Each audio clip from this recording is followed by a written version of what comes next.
Good morning. I'm Public Advocate Bill de Blasio. I want to thank you for joining us.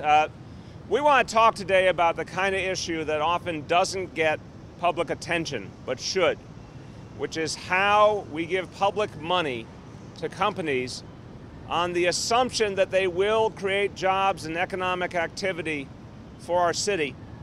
And yet there is, unfortunately, over the history of this type of program, this type of incentive, relatively little evidence of what has been achieved with these public dollars.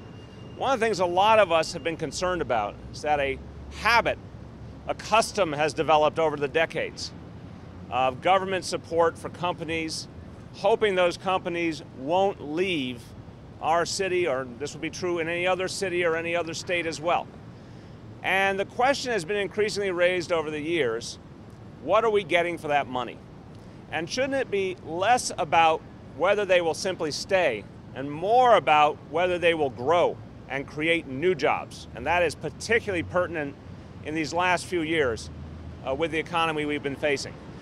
I believe in general, I think my colleagues here today would agree, that the task of our times is to try and wrest more out of the public subsidies we give and the tax incentives we give and even the rezonings when it comes to land use and all the other things we give to the private sector that can be very, very productive, but we've got to keep getting more and more out of them.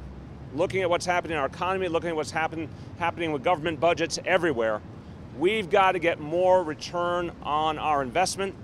We need more transparency. We need more accountability. There's some very important efforts at the state level to reform the practices all over the state with industrial development authorities to make sure that these kind of higher standards, this kind of transparency and accountability becomes the norm. We are going to be actively involved in those efforts because we can't simply give away public money and not be sure of what kind of return we're getting. Now, specifically, we're here to talk about Thomson Reuters.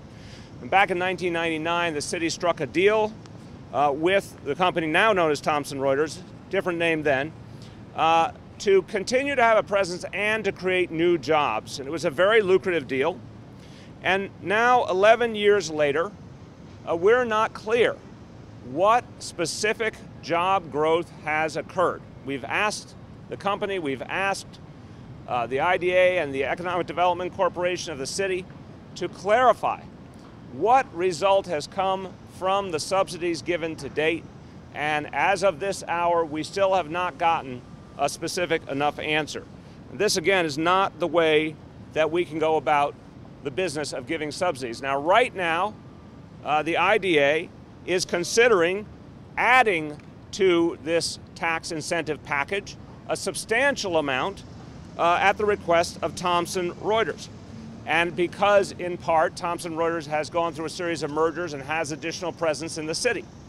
So the company would like to take advantage of additional tax incentives. And what we're saying here today is, how can the city agree to additional incentives when we're not even clear what we've gotten from our past investment?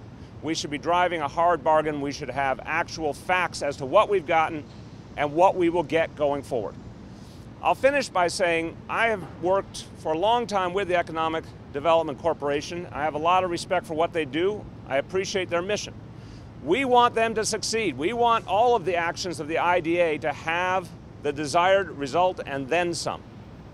So this is not a dispute over whether it is good for government to encourage private sector growth in our city. We must do that. We must create jobs. This is about making the right choices and having the right accountability and not continuing to send money to a company if they can't prove results.